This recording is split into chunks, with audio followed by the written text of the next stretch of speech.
This podcast is proud to be part of the TalkSport Fan Network. TalkSport. Powered by fans. What a goal! It's absolutely world class from Marcus Tunde!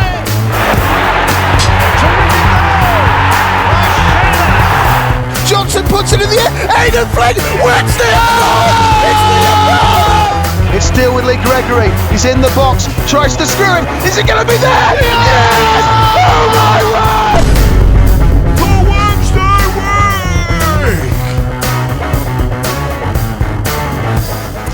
week! Hello, good evening, and welcome to another episode of Owls Alumni. Apologies about the girlish giggling in the background because he's already started. Tonight joining us is ex-Sheffield Wednesday, Brighton, Wickham, Darlington. I think you played for everybody, Stocko. It's Mr. David Stockdale joining us this evening. How's it going, pal? You all right? I was just waiting for you to name all 17 then. Well, do you know what? Right, I've got it in front of me. I've got York, Wakefield, Worksop, Darlington, Fulham, Rotherham, Leicester, Plymouth, Ipswich, Hull, Brighton, Birmingham, Southend, Wickham, Coventry, Wickham again, Stevenage, Sheffield Wednesday, and York City. Is that them all? Did I miss any? Who knows? Christ knows. I weren't paying attention myself. I was just... Have I not? Sorry. And local job centre and probably Prison FC upcoming... Whoa! Wow. It's when people say, who was your inspiration growing up? And I said, the monk. I just got... The monk. Those of a certain age will understand that reference. So I'll tell you what, let me introduce you to the gang, Stocko. We've got Stevie and Holly. All Sheffield Wednesday fans, although Holly is from the West Country, so my apologies in advance. Not West Country, West Yorkshire Country. Apologies in advance for a terrible accent. So, you two are kinsmen, as it were, I assume, with the accent that you've got. So Stevie and I are going to be on the outskirts. So, Stevie, I'll let you kick the questions off, bro. You crack on, mate, and then we'll try and get to know the Stockmeister General. Yeah, mate. Obviously, Dan's gone in and sort of gone through your, and we've only got a certain period of time, but he's gone through that sort of illustrious career of yours with 85,000 teams. But I want to sort of start off with you arriving at Sheffield Wednesday, if that's all right. Obviously, the season before you got to Wembley, you made it to the playoff final and had a really successful season, or a relatively successful season with Wickham. What happened to get you from there to here? How did you end up becoming a Sheffield Wednesday player? It's actually... Well, I think it's a funny story because I went on Akinfenwa's retirement birthday party to become the only white in Jamaica at that point. This is a true story. There's a very good picture, and Liam Palmer can back me up on that. I decided to go away, so I then became the white unicorn of Jamaica for the week, and that was my nickname. That is a true story.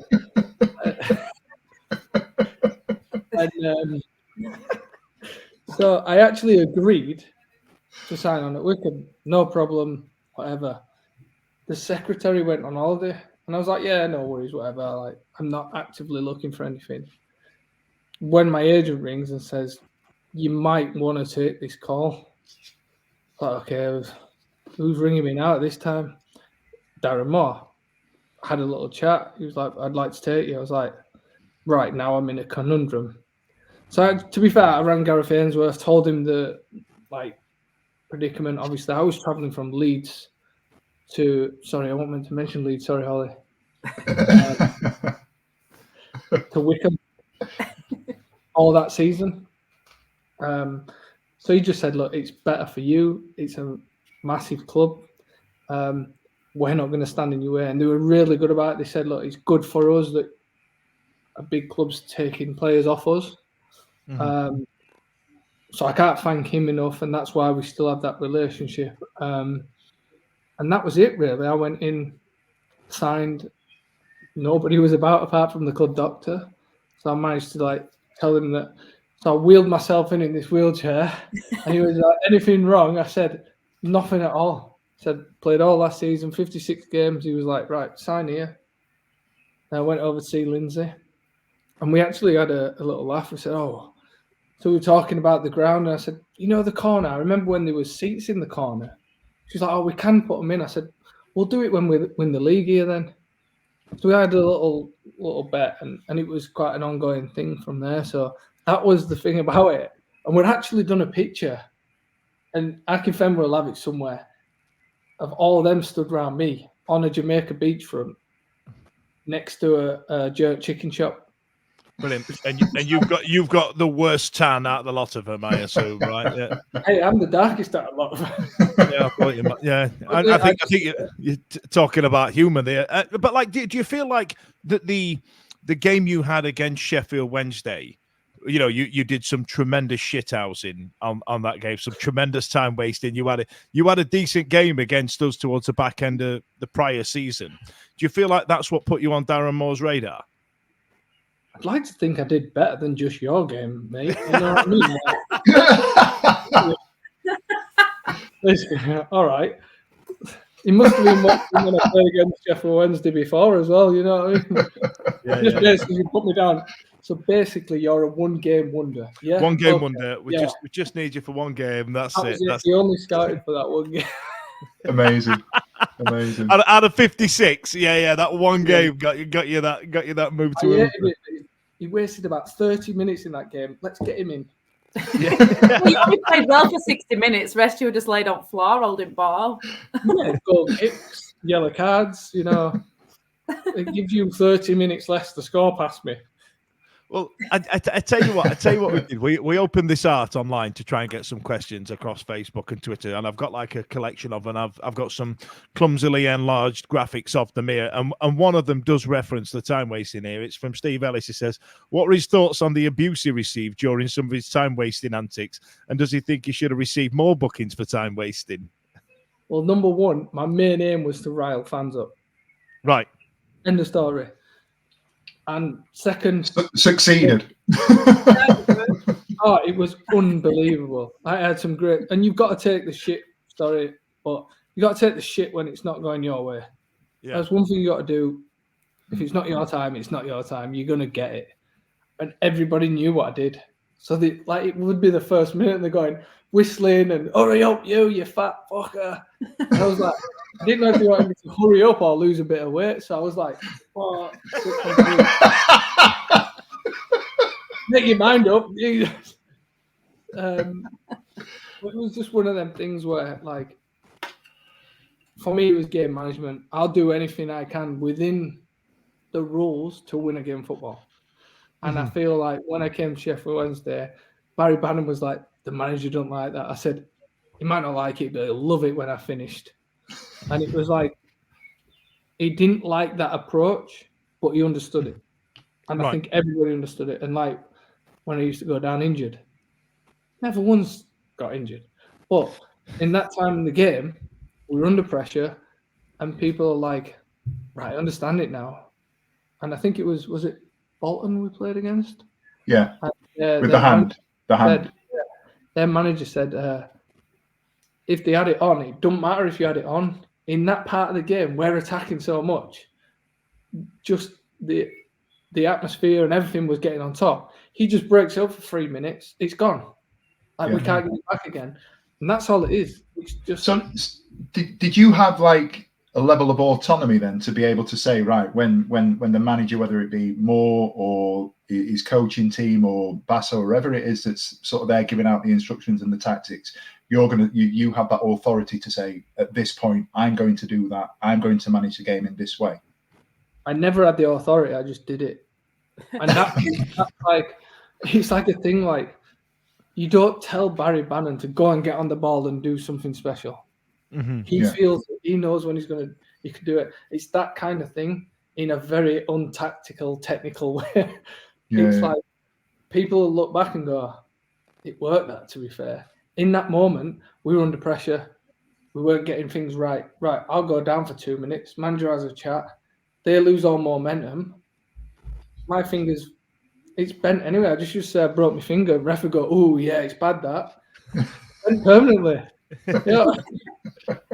Well, it works. And so what you're saying is, go on, H. There's no way the over 30 players, the players that are over 30, were bothered about you slowing the game down. There's no way. No, but they were like, sometimes it does. Because there's different times in the game, and like because he's so eager and he wants to win 5-0, 6-0, he wants to keep it flowing. That's the type of player he is. I remember, we'll have to try and find it, but me and him having an absolute shouting match at Derby away, and Reece James is looking at us going, and we were, when I say the C-bomb, and it was literally, we walked in at half time, we put his arm around to each other and was like, yeah, what happened there? Like, and Reece James was like, you two all right? Like, I thought you were going to have a full-blown fight. And we was like, no. And it was that leadership between us that was like, I'd rather him have a go at me, because Barry's very strong opinion.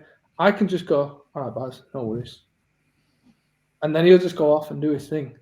Other people, it could get on top of or things like that. And that's why I used to come out and say when I was getting stick or when people were booing.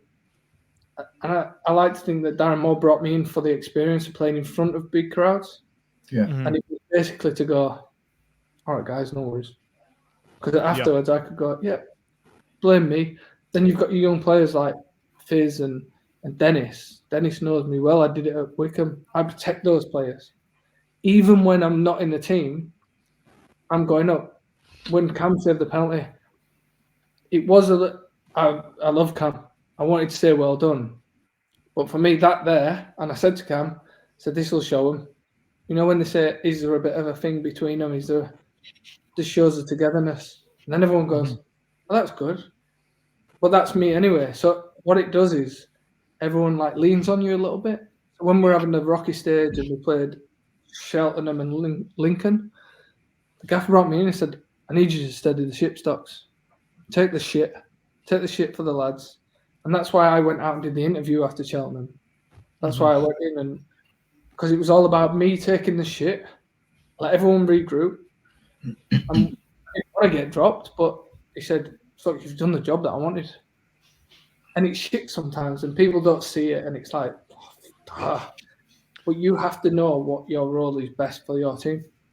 That's interesting, because we had a question here that says, well, to know about your presence in the dugout and on the touchline. I think you've just expanded on it there. Do you feel like that's a transition into going into a coaching role? Martin wants to know. 100% not. I don't know. I don't have the same passion. Like I see Nicky Weaver coaching. I see. When Basso was coaching, now Sal Bibo, I see these people and I have respect for them. They have respect for me. They work really hard. I'm not saying I don't want to work hard, but you know, when you have that passion to work that extra bit, like when I was a goalie, I wanted that passion. So if I want to go there, I've got to work there. I don't carry the same passion as coaching. I see it as helping. So when I've got Pierce Charles with us or Cam Dawson, I like the bit where I'm training and helping. I don't like I'm going to have to tell him to shut the fuck up. A young lad, listen, you late, get the fuck in. I'm a people person. Take it. So Basso say you're going to have a word with him or whatever, just calm him. I said, look, relax, I'll deal with him. And it's all about managing people. So Basso was intense. And I thought my body was going to fall to pieces. So one day I went up to him and said, look, I'm going to have a day off here. One day off I had. And he was like, I said, Bass, like, love you, but come on. And Cam's like laughing in the background. He said, because you're ancient, that's why. It was that thing of like, he's not taking the piss. He understands they're having a bit of banter. Like, then you say to Darren Moore, I need a day off. He went, right, go soak in that bath over there. Like, they understand that, but then they know when you get that little bit of leeway, the next day, right, what do you need from me? Yeah. So just on that, because you've kind of touched on it a little bit there. I'm jumping forward a little bit. What was your relationship like with Cameron Dawson? Interested because obviously you've gone in there as like becoming the number one to start the season, and you know there was that sort of to and fro in, and Cameron Dawson actually ended the season, didn't he? As you know, between the sticks. And a lot of the questions that we've had tonight will have been around either coaching or whether or not it's that sort of relationship, that competitiveness. What was your relationship like with him day to day? Brilliant. Well, the only person that won out of me and Cam was our agent, because we got the same agent. We were like, yeah, put him in. No, okay. We shared a room on pre-season, so it was hard. Like, we didn't know who was playing. We didn't, but we kind of had a pact together. Like, we'd help each other, whatever shit happens. Like, and I also scored a penalty against him the year before against Exeter, so we kind of give him a bit of stick for that. But it was always one of them. It was never a thing like, we knew when you've done crap. You knew when you've done well, and I never once said anything to him when I got dropped, when I came in the team, when I didn't. It was always like, I've been there, Cam. Like, we'd be having a conversation about him pissed off that I'm in. Do you know what I mean? Like, we had that relationship. I was like, I know. Just because it's me, I still know how you feel. Yeah.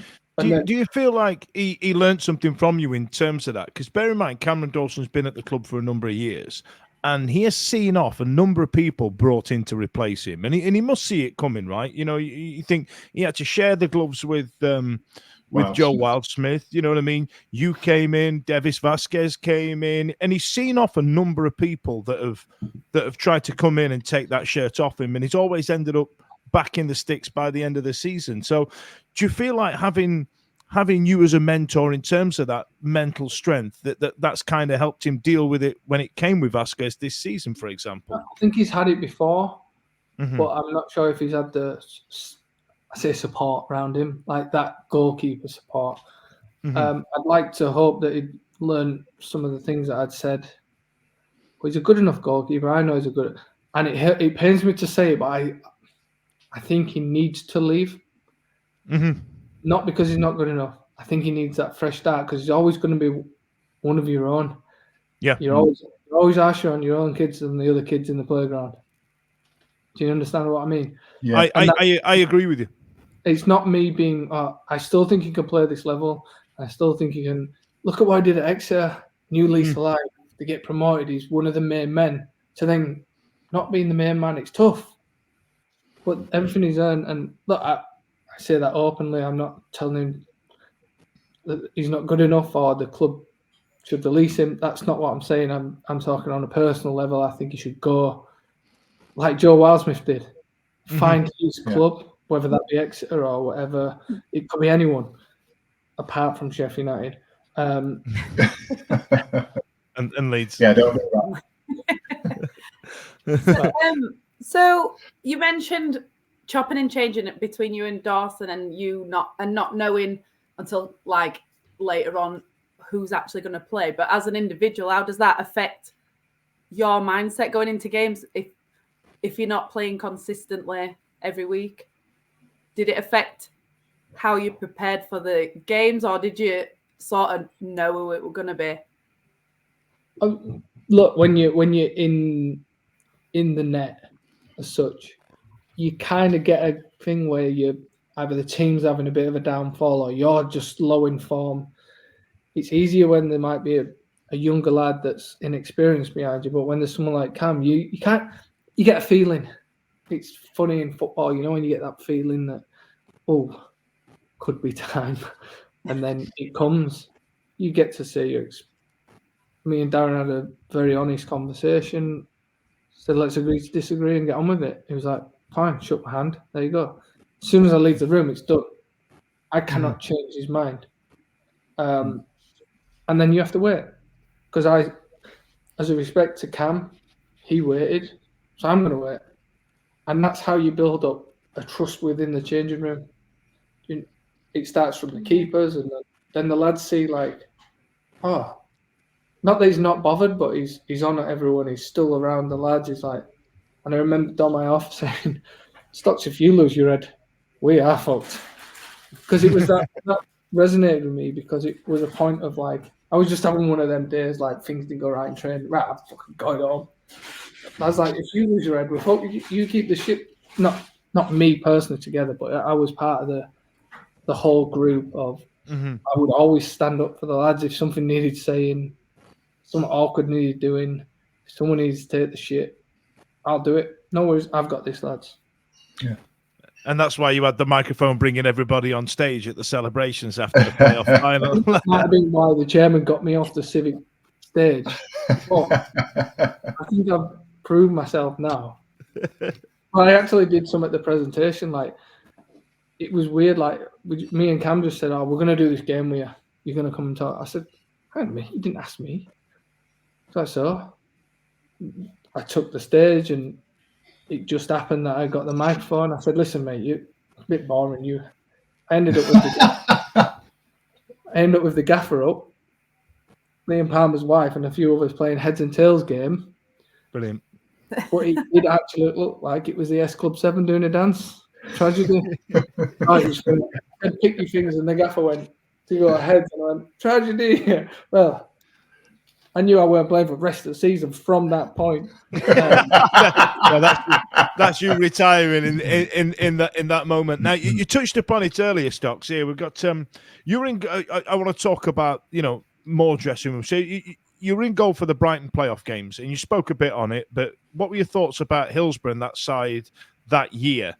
And then more about coaching and being part of the media. But and then obviously touching into the dressing room of last year. But let's talk about, because you were in goal for those playoff semi-finals where it looked like Sheffield Wednesday were going to leave Brighton in their wake. We were going to go over, we were going to take over the world, and then we got that game against Hull and just got beat. And then Brighton waited a couple of seasons more, and now they're arguably an established Premier League team and have been for about 5-6 years now. So, how did you feel about Sheffield Wednesday then? Did you? And I'm trying to get into the mind of, in terms of the crowd and the people behind you and stuff like. I mean, because I can imagine it being quite intimidating. Because I think long gone are the days where the opposing goalkeeper comes over and claps the fans, because now they just get a load of abuse. And you seem to get. I sit behind the goal. Yeah, she's on row. That's exactly it. And there's a lot of videos of her doing that, Stocks, as well. You know what I mean? So tell us about those playoffs anyway. Tell us about how it played out for you. Because there's still one club where it's an unwritten rule that you clap to the home fans. Mm-hmm. Anfield. Mm-hmm. Really? Yeah. Like, you get respected. I know we're going off topic, but I remember playing there, and Eddie Niedzwiecki said to me, "Stops, when you go out, you got to clap the fans." And I went, "Shut up, like, don't do that." He was like, "I'm telling you now, if you don't listen to me, you're going to get pelters. When I seen pelters, you're getting it." So I was thinking, oh my God, is he setting me up here? One of the biggest games of my career. Anyway, I did it, got clapped, never said a word to me all game. Mm-hmm. It was like a respect thing. And if you didn't know, it's like, you wouldn't know because you're not a goalie, but anyway, yeah. So no, I'd boo you either way, whether you clapped or not. I'd just boo you. She's like that. Well, I'm glad you're not a Liverpool fan then.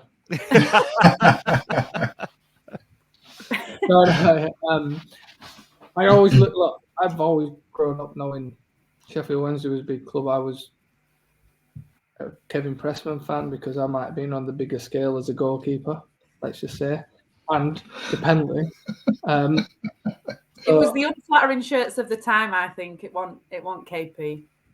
Have you not seen me in a Kappa shirt, by the way? I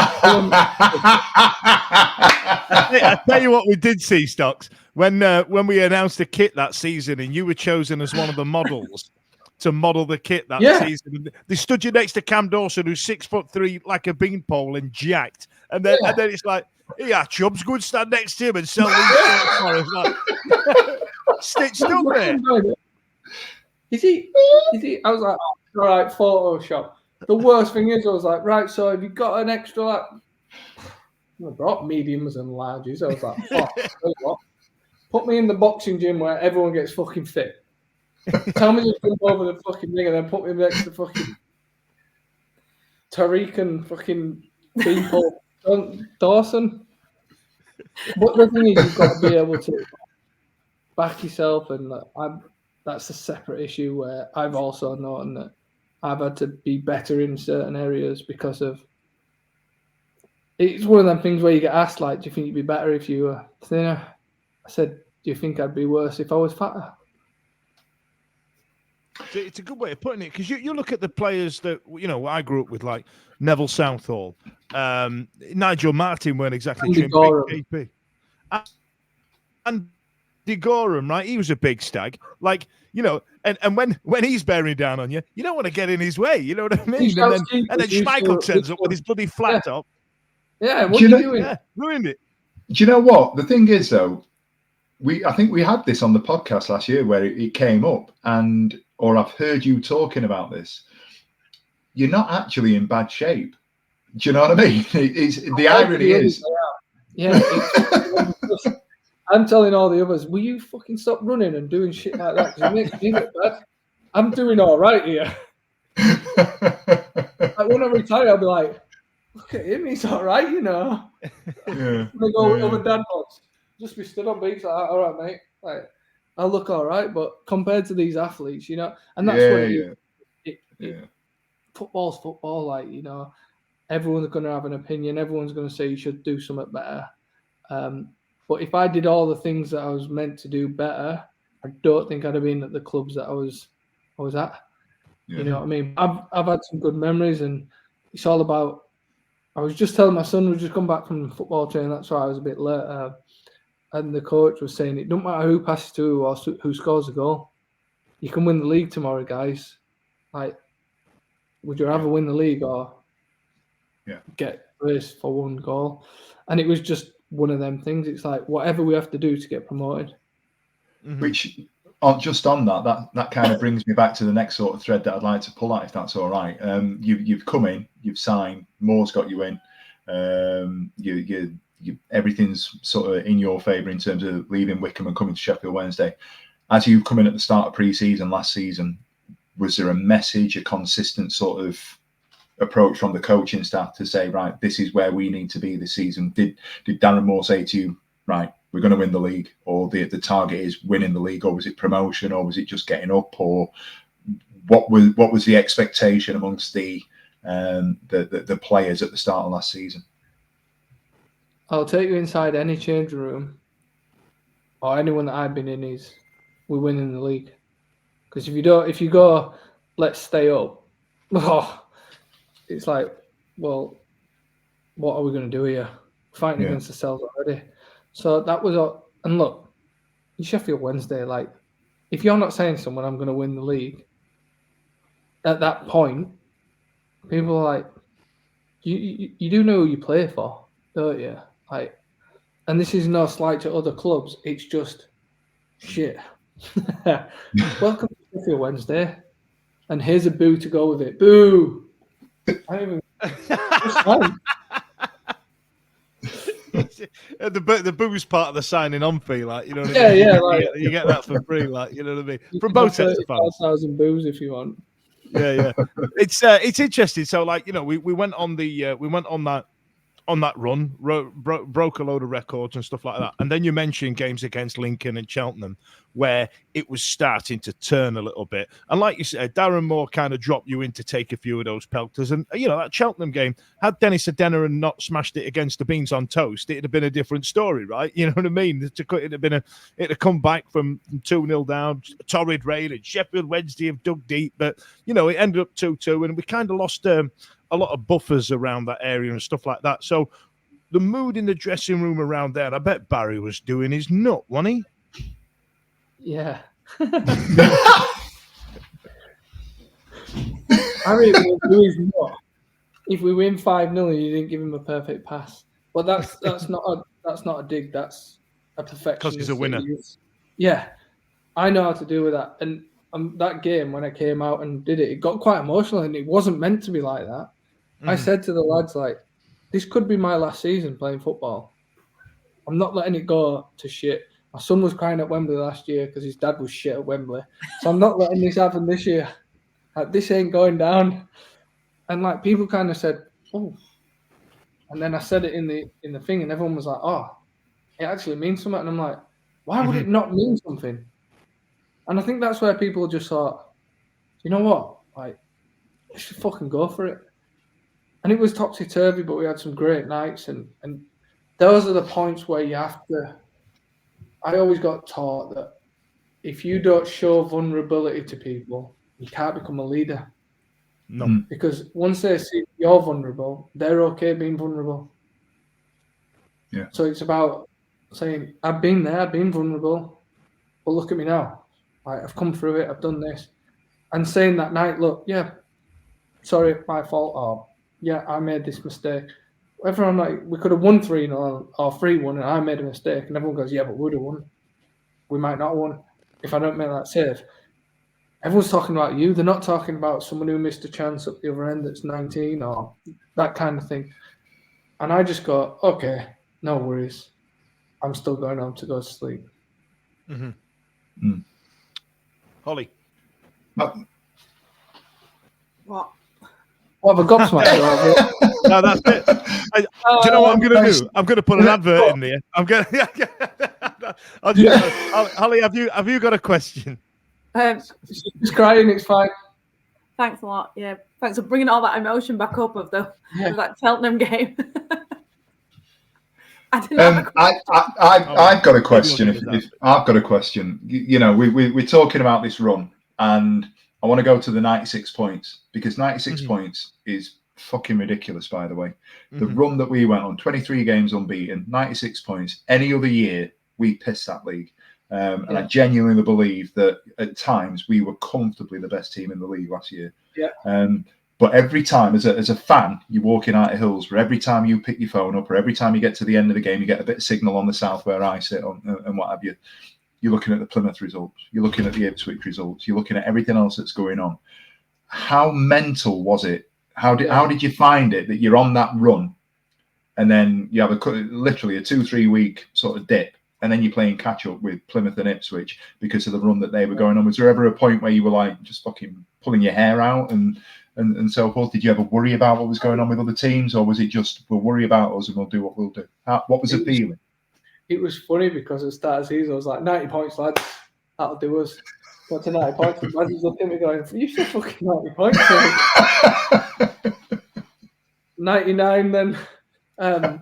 It was very much. We had a meeting at one point, and I think there was about 5 games left. And we all just said, "You know what? Fuck it. If we win our remaining 4, we're getting to 96." And I was like, "That'll be well enough." So it was one of them. Like, end of season, all lads are looking at me. Got another fucking 3 weeks because of you now. No holidays. Marbella's got to wait now till late May. So did the players check the table or did they just leave it to... Yeah, we did. Everyone does it. I don't care. For me, I always say, wait till March. Don't really care what he says. You have a look, but you don't really analyse it. For me, it's March. You know whether you're in it, where you need to be, mentality. It was always March for me. I don't know why. Maybe because I'm a time waster and it took me that long to get to league table. We had 20 games to play by the time we got to March, so we were only went over 100 minutes 5 times at Wickham. But no, March, I was the one. But yeah, you always look because hats off to Plymouth and Ipswich, by the way, because that was some league. And I think what Sky said was, I tell you what, we'll put Sheffield Wednesday in playoffs because something will happen. Oh, God. And it did happen, by the way. It happened, didn't it? The script came through, did it? And they've gone, I tell you what, listen here, lads, you know what I mean? We've got to... I want to be about that. Fuck 99 yeah. points, we'll go for 96. Well, I tell you what, so, you know, let's so we've done the run, we've got over it, and then... I tell you what, I'll come back to that one. I want to talk. No, fuck it. No, let's do that one. Was it? This is Tommy on Twitter. Was it Darren Moore who inspired the miracle of Hillsborough, or was it the dressing room, or both? And then we'll go to another question in a bit. If you let me say 80% Darren Moore, 20% the dressing room, but then you flip that when the game starts. Do you understand? Did he genuinely believe? I mean, bear in mind, right, a couple of unfortunate errors from Dawson on that day as well. I mean, his confidence must have been on his ass, and then to put him back in the sticks at Hillsborough, fair play. You know what I mean? Managed to make some decent stops, and definitely a part of that 5-1 win that we did. Did Darren genuinely believe that we could overturn that deficit? 100%. Like, you couldn't even we were going. I was shouting stuff in training, going, "Let's just go full Wickham. Let's play 7 strikers, and we'll just boom it long all game."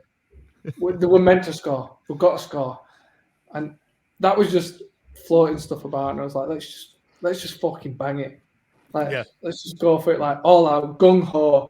How can they attack if there's 8 lads up the pitch?"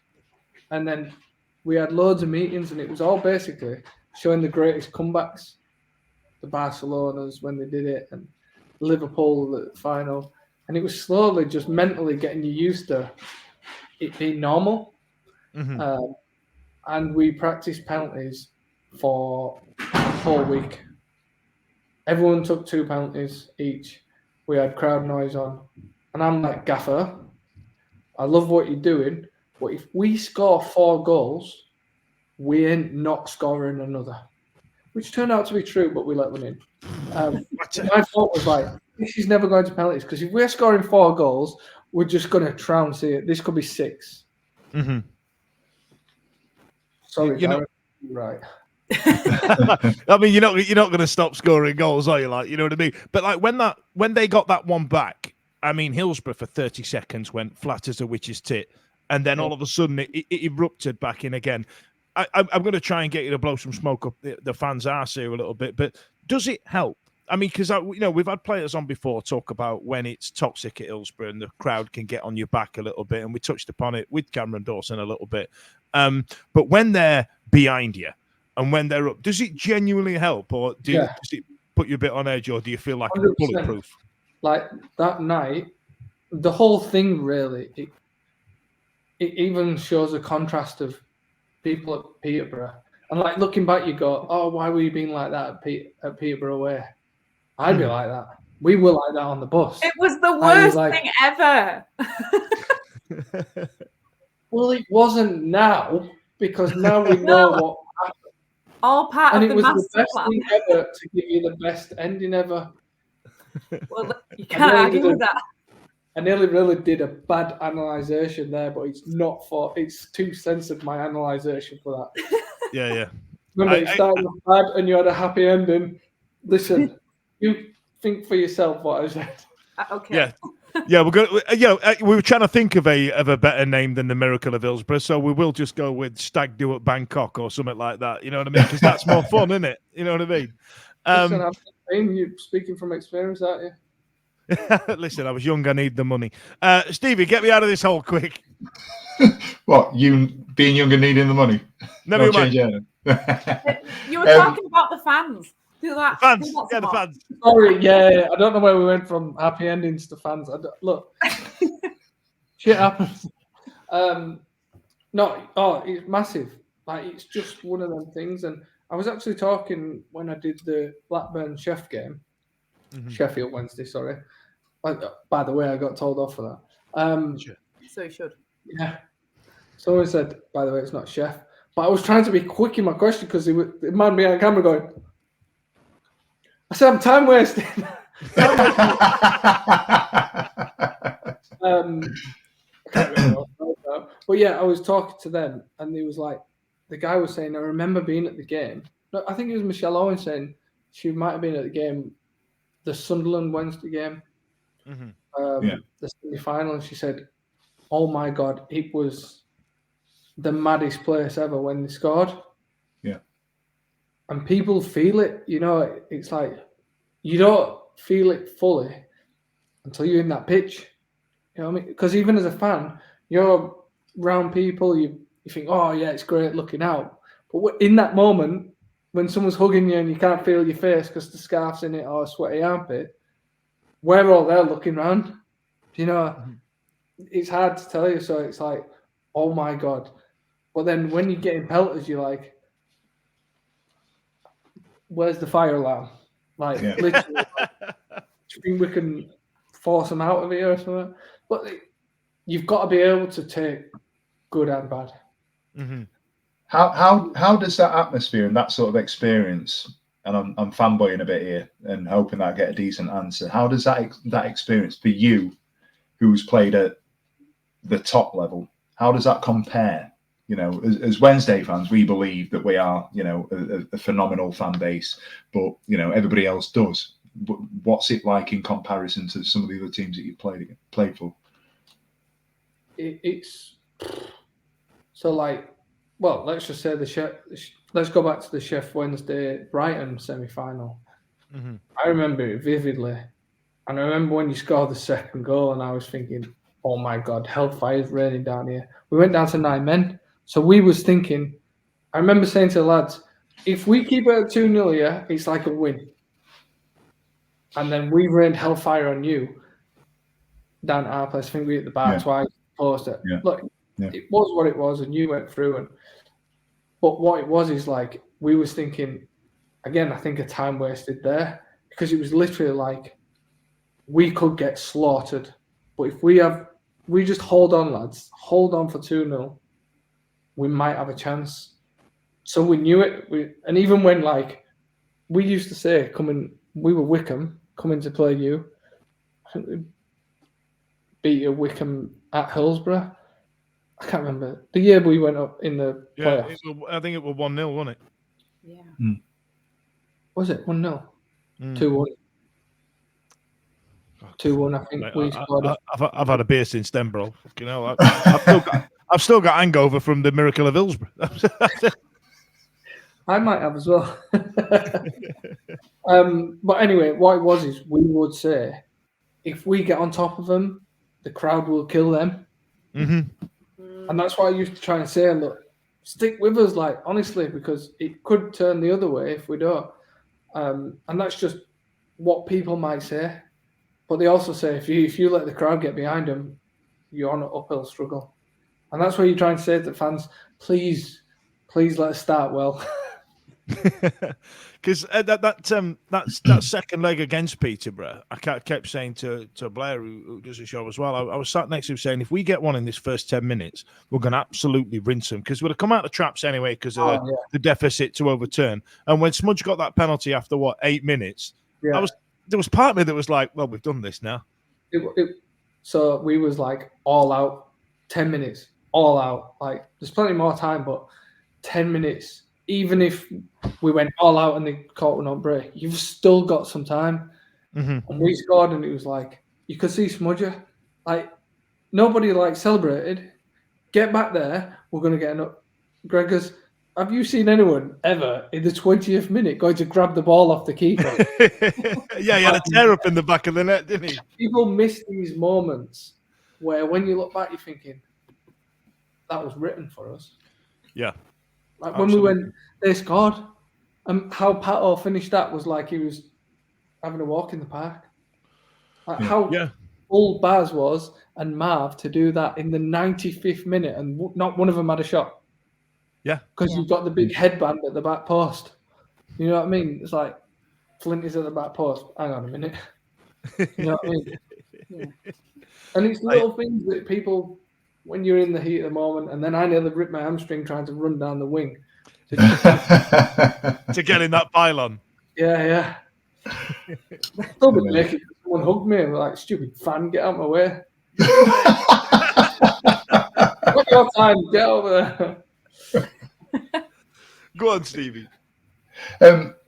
So just from there, just to finish off last season, there to Wembley, what was that period like between Miracle of Hillsborough to prep for Wembley? Build up, playing the local rivals, expectation. How did you prepare for it? So we basically had, I think, it was that night where we just went for a few drinks. And do you know when we sat there having a few drinks, it was relief. Like, what have we actually just done there? And it wasn't a celebration. It was literally just me and Baz looking at each other. It was like, what the fuck just happened? And you do know we're going through, and it was like just chatting like that. You could feel everyone going, well, we can't fuck it up now. Like, after all that, if we fuck this, like, we might as well just pack our bags and go. Like, we're going to get pelted here. So it was like... And equally, Barnsley were thinking, oh, shit, look what they've just done. So yeah, I think that was it. Like, and then we're thinking, what happened earlier in the season at Barnsley? Their fans are like, you don't read stuff, but you know that they're on an upward curve, like, because they've just won as well. It was just one of them where I just think, and then, do you know another thing? Like, we've sold 46,000 here. Whereas when I was at Wickham, it was like the other way around. He's like, fuck, we're getting that number here. Like, Wickham haven't got a following like a Sunderland or a Sheffield Wednesday. We was thinking it's 50,000 of them and 30,000 of us. It's not going to come through the crowd. Whereas it was weird. So it was the year after. I'm thinking, oh, I'm on this side now. And that was the year where, again, the ends. So like we won it in COVID in 2020 at Wembley. So there was no actual end. And it was the other dressing room. And I'm thinking, fuck, I'm getting a bit superstition here. I was trying to do all the things at Wembley. Like we went for a little walk, me, Dennis, and a couple of us. We went for a walk, said, fuck it, let's go. And I had the bucket hat on. And people were like looking at me. And it's like, I've got a full Sheffield Wednesday tracksuit on. I'm stood with Dennis and Henry. And how do you not know who this is? And, just some kit guy. It was just very much like, it was nice to go out and make that walk before. And I was like, I was just saying silly stuff like, this is us tomorrow when it lights up blue. And I've actually got a picture after of it lighting up blue and me stood there. It's just nice things like my son was crying the year before. And the reason the picture came about, you know, me and Barry Bannon where I picked him up. Yeah. Because the night before, like, he was like, Billy was crying last year. Like, we can't let that happen again. I was like, oh, forget about him. I'll get over it. Don't worry about that. So when I ran on, I was like, you've done it. He went, go and tell Billy. So I picked him up like a bloody trophy. And it was just, like, his wife texted when I put it up. I was like, she said, this is an epic photograph.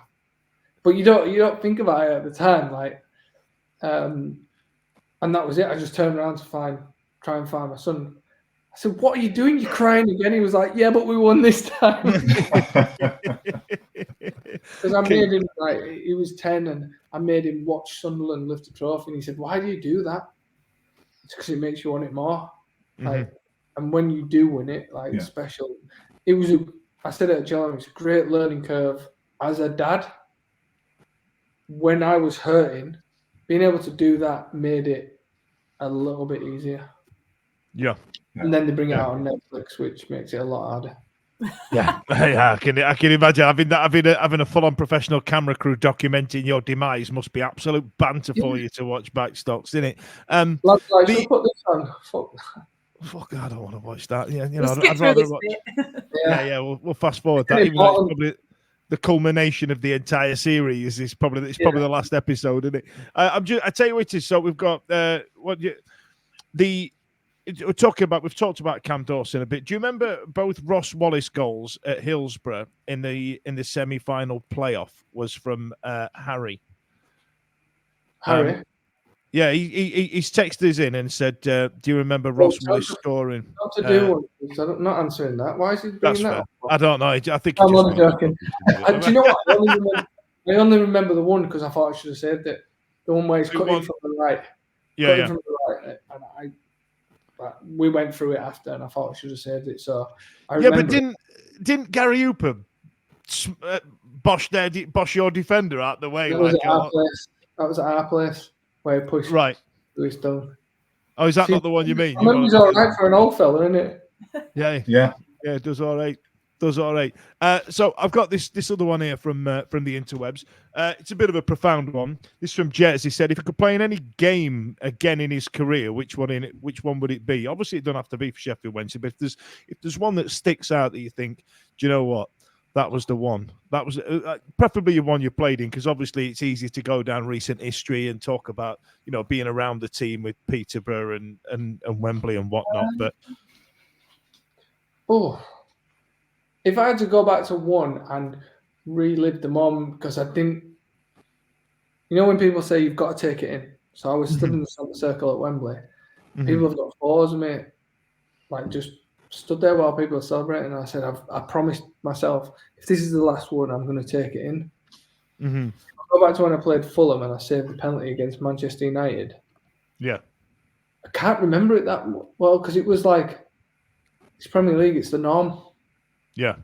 And I'm like, I remember certain things, like I was a bit like when Sir Alex Ferguson said, well done. But it was like, I didn't take like everything that happened after in, because it was like, right, get up, get your own on it, next one, like so like regimented. When you take a step back, so it's a double-edged sword why I'd go back, because obviously I saved the penalty against Nani and it was against Manchester United, so family were happy about that.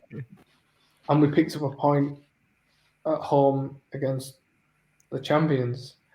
So like things like that, but then I hate to say it, the double save against Sheffield Wednesday, like, probably one of the great, like, goalkeepers dream of doing stuff like that, and I did it. And even after the fact, and people are tweeting and messaging me, I literally went, as if to say, did that happen? And everything that surrounded it, and it just seemed to be Forresty area. Like, everything he did, I just saved. It was so happened that it was Chef Wednesday, but those are the two kind of things where it just got, oh wow. Yeah, that you've actually took in and you've actually remembered. I tell you what it is, I'm just worried about time, so I'm going to pass over to my colleague Stevie. Well, yeah, I've got shit to do. I've got air fryer on. It's got some bloody I just seen you with a wine in your hand.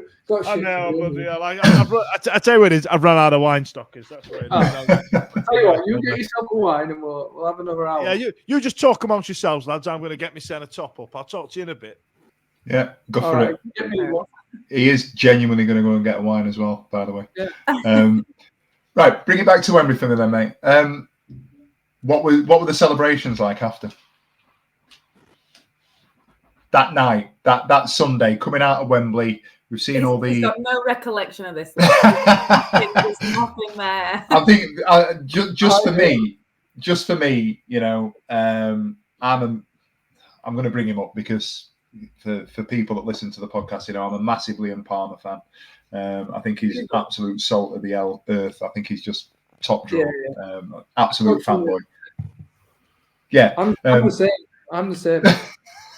If you could give him my number, tell him that restraining order is absolutely fine. But you see, there's the iconic images of Bannon replicating the Lee Bullen image from years before. You and him, Darren Moore sat on the coach with the trophy, and as fans, we've got all those sort of images that we sort of have and live with now. What was it like being inside that? The relief. Like when we got, it's different. Like you've got the celebrating with the fans and on this thing, but when you get back in the changing room, you're trying to find where the nearest beer is, and then trying to find out where everyone is, and because everyone's like all over the place, and you're like, where is everyone? Then all you see is like Will doing the worm across the room, and it's like, is this surreal or is this actually happening? But I always had a picture with a cigar in my mouth at the promotions. It was like a superstition. And a couple of the lads, I bought them and I said, oh, it's good luck. And we just all had cigars in his mouth. And I got halfway out of the changing room and I started lighting it up. I'm like, oh shit. Like, oh. It was just one of them where it's so surreal. And then we went upstairs to the lounge, and it was weird because I was going upstairs, and all of a sudden I had the trophy, and I was like, how have I ended up with the trophy? It was just sat there. I was like, I'll take it upstairs then. I'll take it. I've gone upstairs upstairs, and it just reminded me of last year when I've gone upstairs and all of a sudden the lads are up there. And it was like, like, and you see like Pierce was there and a few lads that had come up, the young lads. So it was good to see them, families, and you're like, whatever. And it's like, get me another drink. I was thinking, how many drinks can I have here? Mm-hmm. And then in the end, me and Aidan Flint are on a golf buggy, getting a lift around underground Wembley. He's got a match ball in his hand. I'm not scoring that. He's got a match ball in his hand. We're taking photos of his medals and that. And it's brilliant because I sent him that when he got promoted this time. I said, you got to relive it. And I was half thinking, can I get to Mansfield to get steaming with Aidan Flint? Yeah. And it's things like that. And that they're the bonds like and me, him, Josh Windass. And I actually said, I'm walking down Wembley Way to a hotel.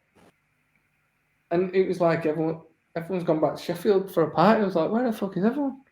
And there's a couple of like young lads and stuff and lasses that noticed and was like, what's that?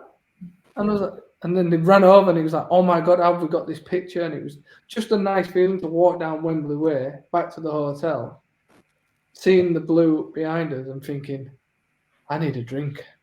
And then we had a private gathering with friends and family up there. Amazing. So you briefly mentioned superstitions then. I single-handedly got us out of a slump earlier this season by eating a family-sized trifle every week. Well done. and we still thank you for that, H. Thankfully, we didn't eat that every week. It got us from 24th to 23rd.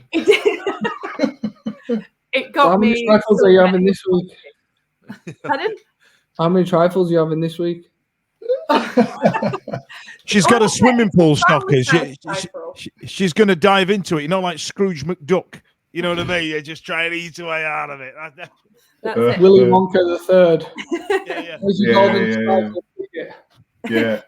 But anyway, do you have any normal superstitions that you do every week rather than just like for big games? Is there anything that you would normally do? Lucky underpants. Left sock, left glove, left shin pad first. Wait a minute. Wait, no. That's unhinged. What is that? Everything on one side first? That's insane. No. So you can only put like one set on.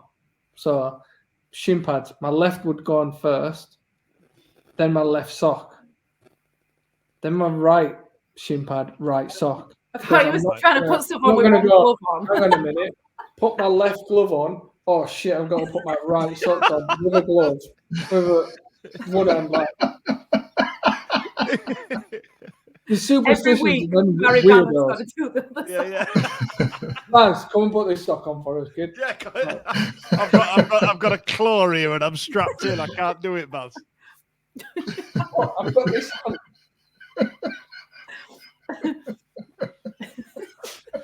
Oh shit! I forgot my boot. Jesus. Somebody come and tie me laces here. Stockers put his glove on first again. Bloody hell, Stockers! What you say, Baz? Don't tie him really tight because I might undo them to waste time later. Yeah, just a single bow, Baz. Just a single bow. Listen, just to wrap this up, I'm going to go through a couple of bits here. So, these are just the last comments that came from the people. So we've got being child of the 90s, Carl Wilby's, what's your favourite MD 2020 flavour? You know what? I don't know if it was because it's my third or fourth bottle, but the orange one kicked me a little bit, at the end. Orange one was elite. It got me through many a cold night on Anston Park. This one here is from On Me Head FC. Do you want to come and have a game with us every other Thursday at Wickersley Comprehensive? Next game's tomorrow. Don't know if you're free. On Me Head FC are looking for a keeper. Do you know what? No. I'm going to say no. Steve, you can be my non-league agent if you want. Yeah. It does depend how much they're paying. Now, I will time waste for a full 99 minutes. Right, it depends where they are in the league, doesn't it? If they've got second in the league and they're top and a 0-0 will do them, Stockers, you're the geezer. I'd chuck some money at it, right? Yeah, you know what I mean? Like, can we get anything on Betfred and that?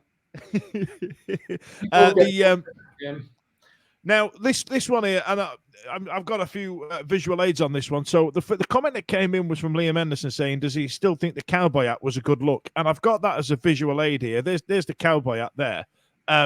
Big fan of that, Stocks. Big fan of that. Nice to see you in an outfield shirt as well. I don't know why, but I found it quite, quite reassuring that a guy that's got the same physique as me can actually fit into one of them, and that's what made me buy one this season. But then it did remind me of a few things. So what I did was mock it up to see what you'd look like if you were doing your own country and western album. So here you are as Garth Brooks. There you are. Look, cowboy hat does you a solid. That could be a thing.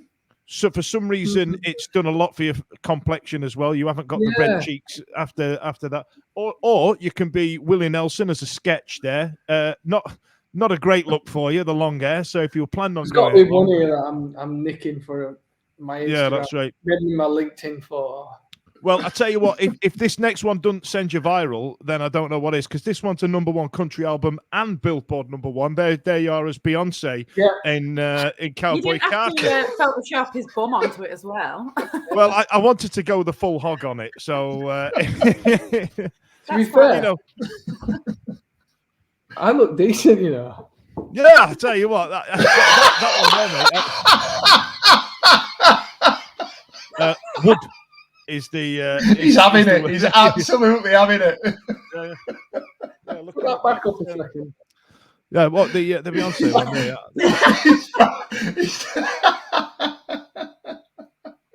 That could be a good look for you. Yeah, I'll send them to you, Stocko. You can have them, mate. I'll tell you what. Screensaver, yeah. Not screensaver. Got from that. Yeah. Let's see if we can get it on. Where is it? Oh, we'll sort it out. Listen, I'm gonna. You were there. You were there. I'll have some wine in the interim. I'll have a swig. But listen, while David sorted out his backdrop, it gives me a bit of time to tell you about the raffle that we have up and running, where you can win 2 tickets to the Legends game. Is it not the Legends game, Stevie? What is it to? It's the Legends dinner. Is that right? There's a Legends dinner. You've dropped me on the spot. Peacock's there. He's done it. There you go. That is absolutely spectacular. That's my screensaver as well. I will send you the original stock so you can have it on there properly, mate. It's been the original. I am the original. Look at that ass, mate. It's stunning. I don't know whether to say hello or I don't know whether to say hello or park my bike or get the butter out. I don't know. Jesus Christ.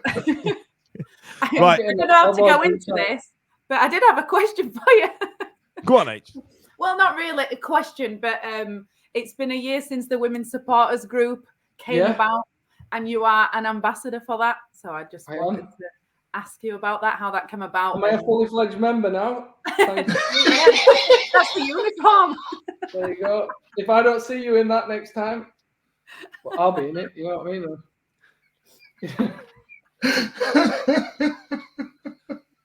Listen. There's a cowboy at the civic reception. Like, what are you doing? It's actually okay.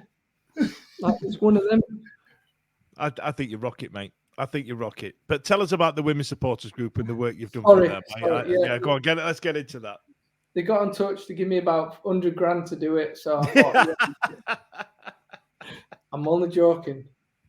No, like my daughter, a funny story, like she likes Lee Williamson, and it just happened on our Christmas party. The Arsenal ladies were in the same place. I ended up talking to her and saying, my daughter loves you. And she was like, that's the weirdest thing a man's come up to me and said. I was like, that can't be the weirdest thing a man's come up to me and said. Yeah, my next line was, you 1 hour later.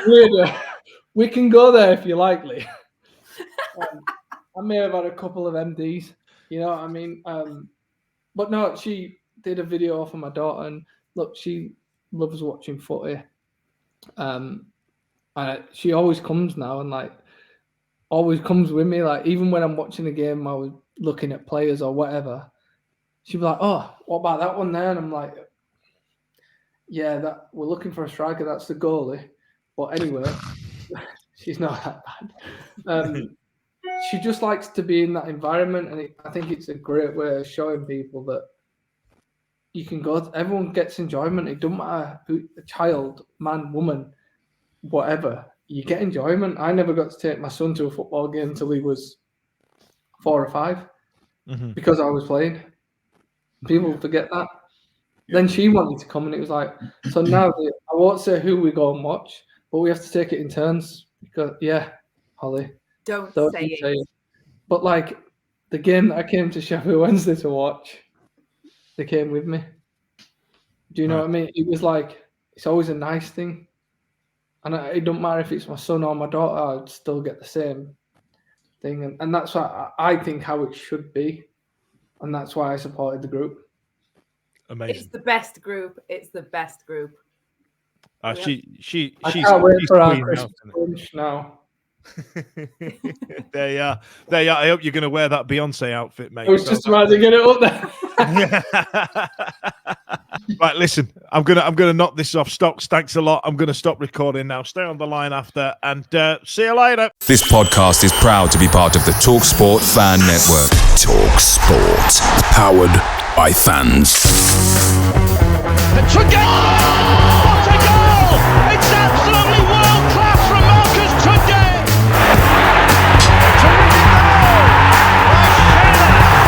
Johnson puts it in the air. Aidan Flynn works the It's the enamored. It's still with Lee Gregory. He's in the box. Tries to screw him. Is it going to be there? Yes!